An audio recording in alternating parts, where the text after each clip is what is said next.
Yan. Ma'am, ano pong name niyo, ma'am? Jumel guys. Nung sabi ko lang, okay siya, legit siya, at saka talagang saya ako kasi first time kong kakasali ko lang nanalo agad ako. Taguig Livelihood Community, nandito naman tayo sa pagdi-deliver natin ng mga napanalunan ng ating mga member. Dito po tayo sa Kalsada Tipas, tapos Napindaan, tapos ikot na po tayo sa Susugan. Yan po, kasama natin si Ate Gemma, no? Yung ating member na nanalo ng consolation. Kunin natin yung premium. Haji Bang. Mahal din pala to. Ayan, no? Ano po masasabi mo? Ate Gemma, ano masasabi mo sa grupo natin? Thank you very much. Legit pala. Dito po kami sa Mabato, sa Napindan. Mabato Road. Napindan, yan o.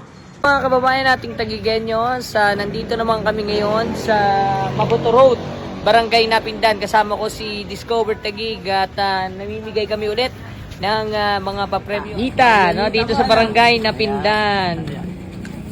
Ayan. Salamat po. Salamat po, nanalo.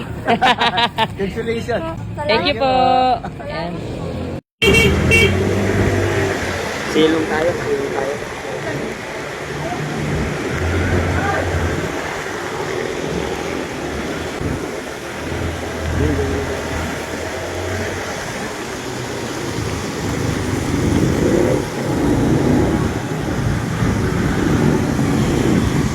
Livelihood program, Taguig. Ayun po, God bless po.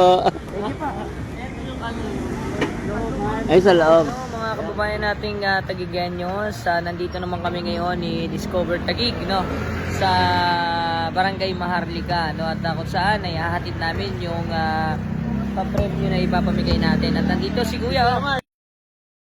Maraming salamat po. Sana marami pong mabibigyan ng katulad namin.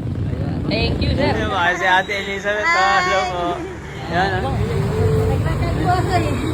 Pasensya ka na, ha? Malayo pala nilakad ni nanay, no? Malaking tulong na rin po to. Salamat po sa lahat. Saka hindi ako nagsisisi, sumali ako sa grupo to. Manalo ba? Thank you po. Ingat po, Thank you po.